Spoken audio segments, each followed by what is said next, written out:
ভুলেও কোনোদিন স্ত্রীকে গালি দিবেন না। অমুকের বাচ্চা, অমুকের বেটি, অমুক, মুখ খুলবেন না। এই ছেলে, তোমার স্বভাব পরিবর্তনের জন্য এসেছে, আল্লাহ তোমার স্বভাবকে পরিবর্তন করুক। বেটার দিন রাত তো স্ত্রীকে গালি দাও কেন? তোমার মুখ খারাপ কেন হতো? মেয়ে রাস্তায় পড়ে আছে। মেয়ে মানুষ অনেক দামি। কিছু বোকা মহিলার কারণে আজকে মেয়েদের অবস্থা এই। মেয়ে অনেক দামি জিনিস। পৃথিবীতে এমন কোনো জিনিস নাই যেখানে শান্তি তৃপ্তি হতে পারে নারী ছাড়া। পৃথিবী এমন কোনো বিছানা নাই সেই বিছানায় শুয়ে শান্তি পেতে পারে মানুষ স্ত্রী ছাড়া। পৃথিবীতে এমন কোনো খাদ্য নেই যে খাদ্য খেয়ে মানুষ শান্তি তৃপ্তি পেতে পারে স্ত্রী ছাড়া। পৃথিবীতে এমন কোনো ব্যবস্থাপনা নেই যেখানে মানুষ শান্তি তৃপ্তি পেতে পারে স্ত্রী ছাড়া। স্ত্রী হচ্ছে পৃথিবীতে আল্লাহর পক্ষ থেকে দেওয়া শান্তি তৃপ্তির ব্যতিক্রম জিনিস। আল্লাহ তাআলা বলছেন, অমিন আইতিহান খালাকালাকুম মিন আনফুসিকুম আজওয়াজান লিতাসকুনু ইলাইহা। পৃথিবীর মানুষ, আমি তোমাদের পক্ষ থেকে তোমাদের স্ত্রীদেরকে সৃষ্টি করেছি যাতে করে তোমরা সেখানে শান্তি তৃপ্তি পেতে পারো। ও হলো শান্তির বস্তু, ও হচ্ছে তৃপ্তির বস্তু, ও হচ্ছে আনন্দের বস্তু, সর্ব ধরনের কল্যাণের সুবিধার বস্তু ও। তাহলে তুমি একে গালি দাও কোন লজ্জায়? তোমাকে তো আমি বলেছি জীবনে তুমি কোনোদিন বলবে না তোমার ঠোঁটটা মোটা। একবার যদি ঠোঁট মোটা বলো তাহলে তোমাকে 10 বছর ভালোবাসবে না। ভুলে তুমি বলবে না তোমার রংটা কালো। একবার যদি রং কালো বলো তাহলে মনটা ছোট হয়ে যাবে, 10 বছর যাবত তোমাকে ভালোবাসবে না। তুমি খালি বলো তোমার মতো কোনো ভালো মেয়ে দেখি না, তুমি আমার চোখে সবচেয়ে সুন্দরী, তোমার চালচলন আমার কাছে খুবই ভালো, প্রশংসা করো, সারা রাত পাটি বেঁধে দেবে। একটু প্রশংসার ভিখারি তুমি মুখ খারাপ করো কেন? শোনো সম্মানিত দিনী ভাই বোন, সবাইকে বলছি, মুরব্বী আপনাকে বলছি, আপনারও স্বভাব ভালো নয়। ছেলে মেয়ে বড় হয়ে গেছে, বৌমা বাড়িতে, তারপর আপনার একটু লজ্জা হয় না মুখ খারাপ করে স্ত্রীকে কথা বলে? তখন বেটি লজ্জা পায়, বেটা লজ্জা পায়, বৌমা লজ্জা পায়। আপনার এই স্বভাব কেন? গালি দিয়ে আপনার অত শান্তি তৃপ্তি কেন? মুখ বন্ধ করবেন, আজকের পরে আর মুখ খুলবেন না কোনোদিন। আস্তাগফিরুল্লাহ তো বলে, আল্লাহ তোমার দরবারে তওবা করছি, আমি আর কোনোদিন স্ত্রীকে গালি দেব না। এই কথা বলে উঠবেন, মুখ খারাপ করবেন না কোনোদিন। আর মুখ খারাপের কথার উপরে ফেরেশতা আমিন বলেন। পরিবারটা এরকম হয়ে গেছে, আপনি বুঝতে পারেন না কেন আপনি মুখ খারাপ করবেন? রাসূল সাল্লাল্লাহু আলাইহি ওয়াসাল্লাম খবরদার কটু কথা বলবো না। 4 বউয়ের মুখের উপরে মারবা না, মারাই যদি লাগে কোনো সময় মুখের উপরে মারবা না। 5 এটা জরুরি, বললা তাতরকা ইল্লা ফিল বাইতে, তুমি তোমার বউকে তোমার বাড়ি ছাড়া কোথাও যেতে দিবা না। তোমার বউকে তোমার বাড়ি ছাড়া কোথাও থাকতে দিবা না। ও চাচির বাড়ি যেতে পাবে না, ও খালার বাড়ি যেতে পাবে না, ও ফুফুর বাড়ি যেতে পাবে না, ও মায়ের বাড়ি যেতে পাবে না, জরুরি প্রয়োজন ছাড়া বাড়ি ত্যাগ করতে পাবে না। যদি যাই তাহলে আপনাকে যেতে হবে। ভুলেও কোনোদিন বিবাহের বাড়িতে যায় না যেন। বিবাহের বাড়িতে গেলে স্বামীর সংখ্যা বেশি হয়ে যায়। কাজেই ভুলেও কোনোদিন বিবাহের বাড়ি যেতে দিবেন না। আত্মীয় স্বজন দাওয়াত করেছে, ঠিক আছে আমি আসবো, আমার ছেলেরা যাবে, আপনার বউ যাবে না। একটু পুরুষ হতে শিখেন, একটু পুরুষ। ওই যে ছোট ব্লাউজ পরে আছে ওটা আমার বউ, ওই যে ঢং ঢং করে এসেছে আর গল্প করে এখনো দাঁড়িয়ে আছে, যান দেখে আসেন, ওটা আমার বউ নয়, যান দেখে আসেন, দাঁড়িয়ে আছে এখন। আশ্চর্য কথা, থাকবে কেন? কেন আছে? আমি তো আসলাম তখন দেখলাম যে সরে গিয়ে আর একটা লোকের সাথে কথা বলছে। ও তো আপনার মেয়ে না হলে আপনার বউ। কেন আছে? ও জানে না যে আব্দুর রাজ্জাক বিন ইউসুফ আজকে আসছেন? কোন সাহসে যায়, কোন সাহসে কথা বলে, হিসাব পায় না। নিজেকে পুরুষ মনে করিয়েন। প্রেসিডেন্ট আইয়ুব পাকিস্তানের উপরে কারফিউ জারি করেছেন, আর আপনি আপনার বাড়ির উপরে কারফিউ জারি করবেন। 44 ধারা জারি থাকবে বাড়িতে, তার মানে আপনি পুরুষ। চোখ যেভাবে ঘুরে বউ সেভাবে চলে, তার নাম স্বামী। চোখ যেভাবে ঘুরে বউ সেভাবে চলে, তার নাম স্বামী। চোখ যেভাবে ঘুরে বউ সেভাবে চলে, তার নাম স্বামী। কোথায় গেছিলে তুমি? না তো, আমি তো বাহির থেকে পানি আনা চাইনি, পানি নিয়ে আসতে হবে সেটা আমি বুঝবো না তো। আমি তো তোমাকে ওখানে যেতে বলিনি, সেটা কি করতে হবে সেটা আমি বুঝবো। আমি তোমাকে উপার্জন করে খাওয়াতে পারি, আমি তোমার সুবিধা অসুবিধা বুঝতে পারি না? তুমি কি মনে করো আমাকে? পরবর্তীতে বাড়ির বাইরে তুমি পা রাখবে না, তোমাকে সতর্ক করে দিচ্ছি। রাসূল সাল্লাল্লাহু আলাইহি ওয়াসাল্লাম বলছেন, লাঠিটা ঝুলিয়ে রাখো বাড়ির সামনে। পৃথিবীর সবচেয়ে দামি মানুষ, লাঠি দিয়ে বউকে ঠিক করো, পৃথিবীর সবচেয়ে দামি মানুষ। অতএব নিজেকে পুরুষ মনে করবেন, ভুলে কোনোদিন কটু কথা বলবেন না, আর বাড়ির বাইরে কোথাও যেতে দিবেন না দুর্ঘটনা ছাড়া। যাবে জরুরি কোনো কারণে যেতে পারে। কা পুরুষের স্ত্রী এদিক ওদিকে ঘুরে বেড়াই, কা পুরুষের মেয়ে এদিক ওদিকে ঘুরে বেড়াই, পুরুষের যায় না। দিন রাত আপনাকে এই কথা বলতে বলতে আপনার সময় পার হয়ে গেল, তবে আপনি নিজেকে একটু পরিবর্তন করতে পারলেন না? আপনার পরিবার একটু পরিবর্তন হলো না? উপস্থিত বৈঠকের মুসলিম বোন, আপনাকে বলছি, দেখেন নিজে থেকে যদি আপনি না মানেন তাহলে কেউ কিছু করতে পারবে না। জাহান্নাম ধরা আছে, এইভাবে চলে জান্নাত পাওয়া যাবে না। নিজেকে গুটিয়ে নেন, মরণ তো চলে এসেছে। হঠাৎ দেখছিলেন 20 বছর, এখন দেখছেন 50 বছর, এখন দেখছেন 50 বছর, হঠাৎ দেখবেন মরণের সময় চলে এসেছে। বউ বেটি সাথে আছে কিনা? আস্তাগফিরুল্লাহ ওয়াতুবু ইলাইহি বেশি ব্যবহার করবেন সব সময়। আস্তাগফিরুল্লাহ ওয়াতুবু ইলাইহি। উঠছেন, আস্তাগফিরুল্লাহ ওয়াতুবু ইলাইহি। ঘরে ঢুকছেন, আস্তাগফিরুল্লাহ ওয়াতুবু ইলাইহি। বাইরে বের হচ্ছেন, আস্তাগফিরুল্লাহ ওয়াতুবু ইলাইহি। ইস্তেগফার এই শব্দটা বেশি ব্যবহার করবেন। আরো যদি পারেন, রব্বিগফিরলি ওয়া তুব আলাইয়া ইন্নাকা আনতাত তাওয়াবুল গাফির, ইন্নাকা আনতাত তাওয়াবুল গাফুর, এই দোয়া পড়ার চেষ্টা করেন। এগুলো ছোট ছোট ইস্তেগফারের দোয়া। যত ইস্তেগফার করবেন বিচারের মাঠে আপনার সুবিধা তত বেশি হবে। আর এমনিতে দুনিয়াতে ক্ষমা চাইলে তো আব্দুল্লাহর মুখে শুনতে পেলাম যে উমর রাদিয়াল্লাহু তাআলা অনেক জনগণকে নিয়ে গেছেন পানি চাইতে। উল্টা ভাবে বলতে হবে আল্লাহ পানি দাও, তো উমর বলছেন যে তোমরা এক কাজ করো, ক্ষমা চাও। জনগণ বলছেন ব্যাপারটা কি, এসেছি পানি চাইতে, ক্ষমা চাইবো মানে? তো বলছে দেখো আল্লাহ বলছেন যে ক্ষমা চাইলে পানি দিয়ে দিবে, আল্লাহ তো ক্ষমাই চাও, দেখি কি হয়। সম্মানিত দিনী ভাই বোন, মহান আল্লাহ বলেন, ইয়ামহাকুল্লাহুর রিবা ওয়া ইউরবিস সাদাকাত, সুদ মানুষের টাকাকে সংকুচিত করে, দান মানুষের টাকাকে বেশি করে দেয়। অত্র আয়াত প্রমাণ করে সুদ খেলে মানুষ ভিক্ষুক নিঃস্ব হবে। আজ হোক আর কাল হোক বাঁচার কোনো পথ নেই। কোটি থেকে কোটি টাকা ইনকাম করলেও আপনার চোখের সামনে টাকা হারিয়ে যাবে, অন্যথা আপনার ছেলের সামনে যাবে, নইলে আপনার নাতি পোতার সামনে যাবে। টাকা একদিন হারাবেই। সুদের টাকার শেষ পরিণত হলো ভিক্ষুক সাজা।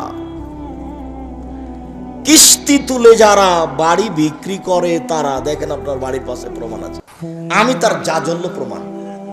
আমার বাসার পাশে একজন মহিলা, একজন লোক কিস্তি উঠাচ্ছিল, বাড়িটা বিক্রি করে দিয়ে চলে গেছে। এ তো আমি বলিনি, আল্লাহ বলছেন ইয়ামহাকুল্লাহু রিবা, আল্লাহ সুদকে সংকুচিত করেন। সংকুচিতকে আল্লাহ আপনাকে ভিক্ষুক বানান। রাসূল সাল্লাল্লাহু আলাইহি সাল্লাম বলছেন ইন্না রিবা ওয়া ইন কাসরা, যদিও সুদে টাকা বেশি দেখা যায়, ওয়া ইন্না আকিলাতুল কাল্লা, তার ফলাফল হলো নিঃস্ব। তার ফলাফল হলো নিঃস্ব। সুদ থেকে ফিরে আসতে হবে যে কোনো মূল্যে। ভুলেও কোনোদিন ব্যাংক থেকে টাকা উঠিয়ে ব্যবসা বাণিজ্য শুরু করবেন না। ব্যাংক থেকে টাকা উঠিয়ে জমি কিনবেন না। ব্যাংকে চাকরি করে ভদ্রলোক, ব্যাংকে লোন নিয়ে বাড়ি বানিয়েছে, তোবা করতে হবে, ভুল হয়েছে, টাকা ফেরত দিতে হবে, ভিক্ষা করে খেতে হবে। সিদ্ধান্ত ভুল হয়েছে, বাড়ি তো 5 তলা, বউ তো খুব খুশি, আপনার জানাজাই হবে না। আল্লাহ রাসূল বলেন, এই শোনো, এই লাশের কোনো লেনদেন আছে নাকি, ঋণ আছে নাকি? জি। তাহলে আমি গেলাম। আল্লাহ রাসূল, আমি তার ঋণের পরিশোধের জিম্মেদারি নিলাম, আমি নিলাম। আচ্ছা আচ্ছা ঠিক আছে। তার মানে যার ঋণ আছে তার জানাজাই নেই।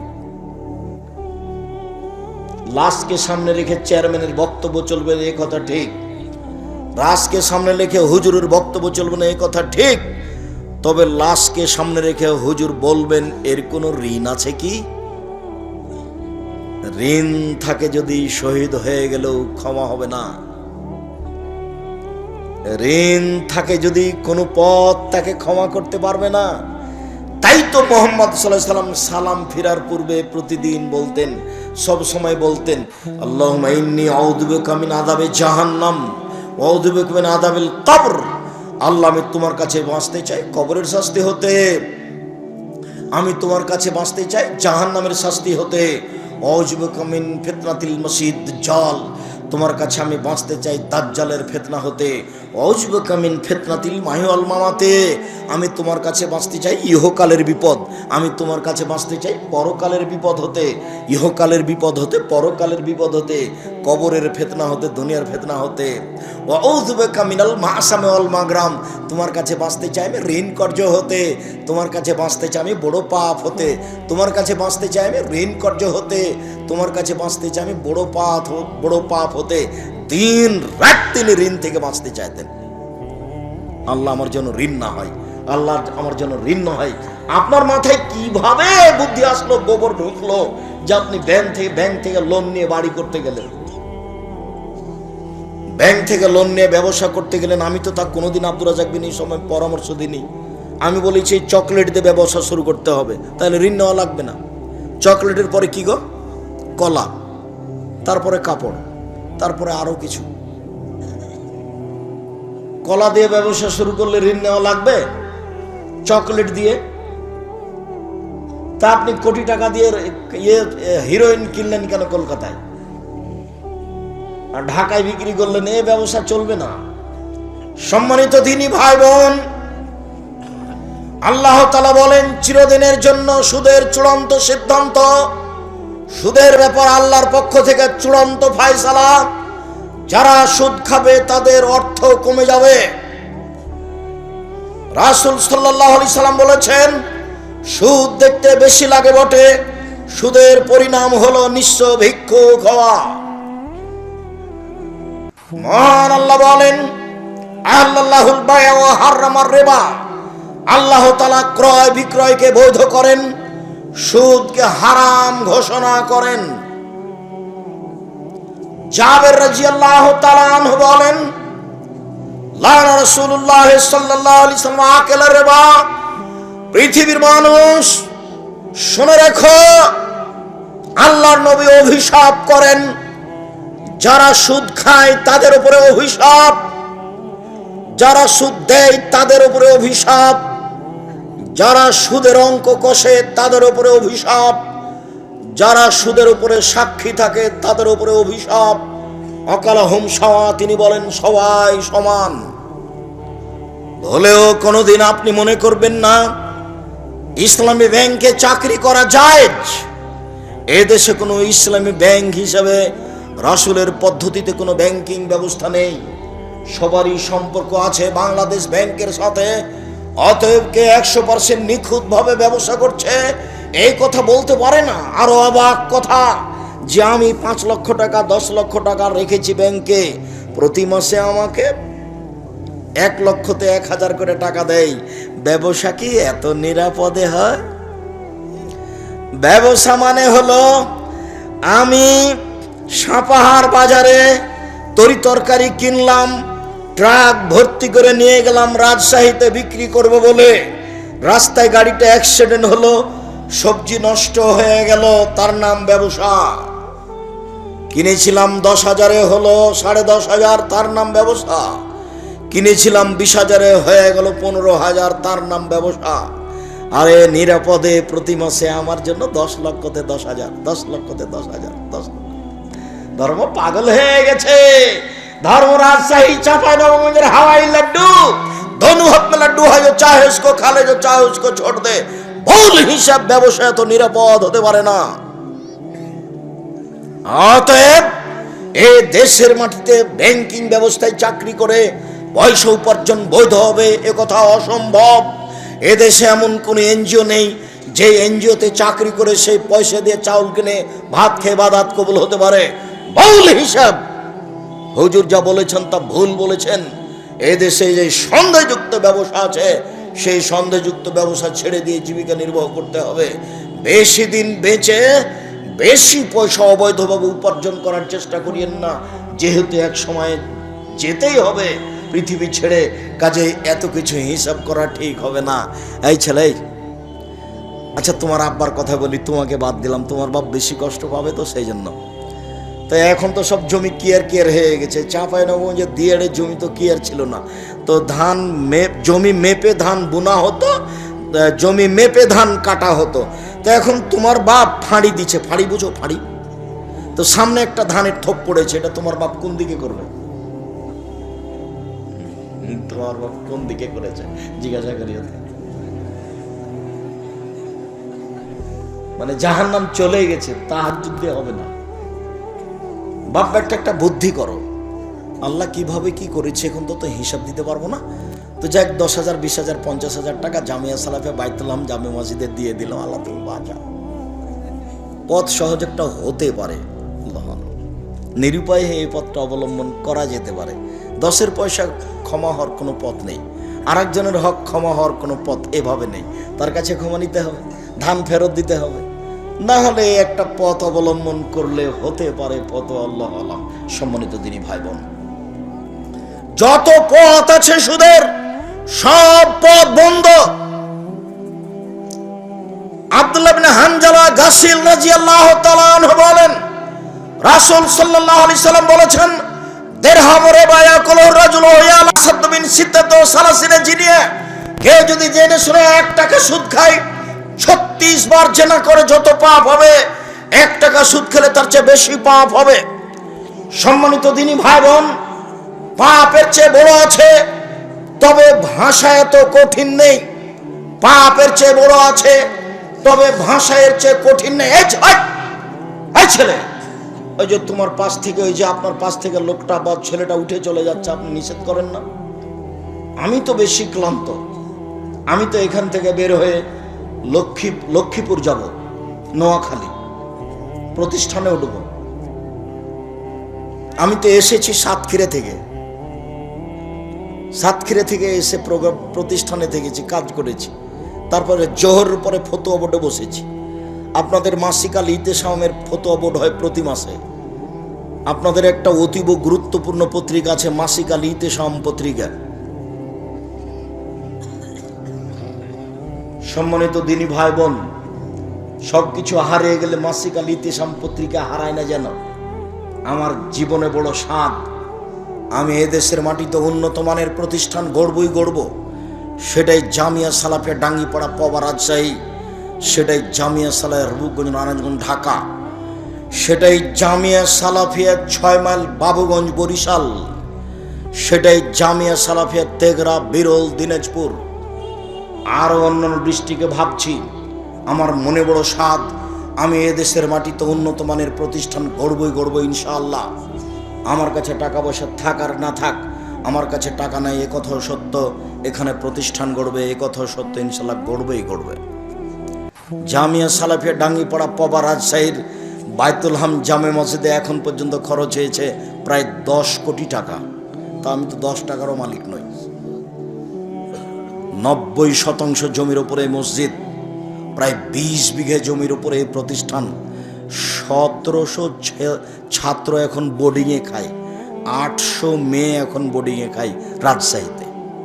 2 প্রতিষ্ঠান মিলে 3,500 ছেলে মেয়ে পড়াশোনা করে, সব ভিন্ন ভিন্ন স্থানে থাকে। এখন প্রায় 20 লক্ষ টাকা মাসে বেতন লাগছে জানুয়ারি থেকে। তো 20 লক্ষ বেতন এখানে আছে। সম্মানিত দিনী ভাই বোন, এই প্রতিষ্ঠানের মুখপাত্র পত্রিকা হচ্ছে মাসিক আল ইতেসাম পত্রিকা, যার কারণে এই পত্রিকার সাথে আপনার সম্পর্ক থাকতে হবে। কাজে আপনি আমাকে ক্লান্তি দেখায়েন না। ফতোয়াবোর্ড শেষ করে 7:30 8টার সময় আমি গাড়িতে উঠেছি, গাড়িতে উঠে আপনার এখানে এসেছি। আমি আপনার সামনে এখন কথা বলছি, কথা বলে আমি ঢাকা জামিয়া সালাফিয়া হয়ে আমি যাব লক্ষ্মীপুর নোয়াখালী, সেখানে প্রোগ্রাম করে ফিরে জুমার খুতবা দিব কুমিল্লা ইনশাআল্লাহ। কুমিল্লা থেকে খুতবার পরে আমি যাব ব্রাহ্মণবাড়িয়া, ওখানে প্রোগ্রাম শেষে আমি যাব সিলেট মৌলিবাজার ইনশাআল্লাহ।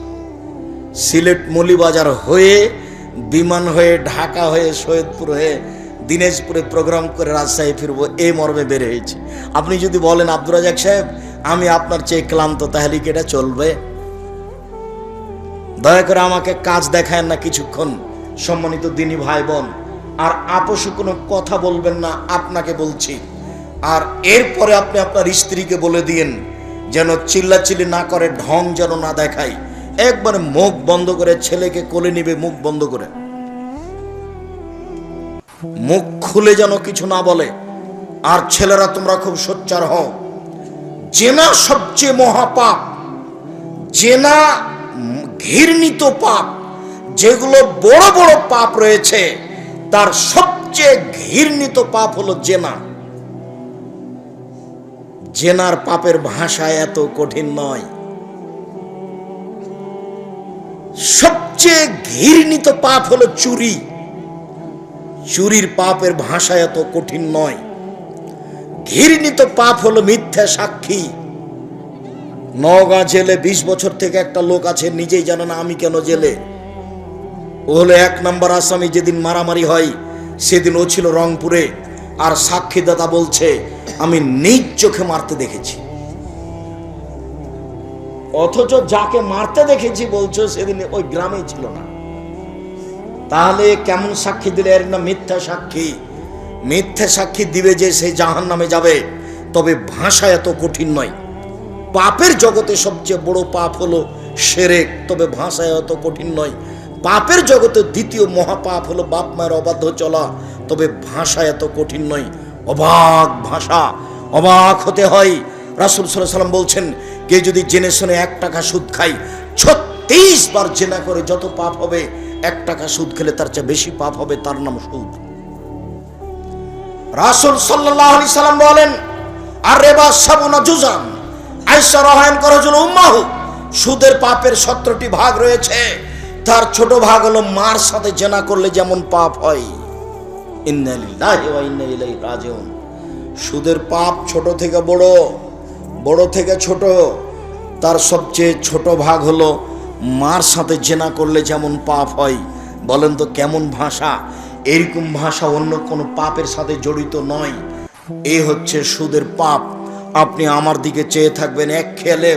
আমি একটা লম্বা হাদিস অনুবাদ করছি। আর কোনো ছেলে যেন আপনার পাশ থেকে না উঠে, কোনো মহিলা যেন আপোষে কথা না বলে।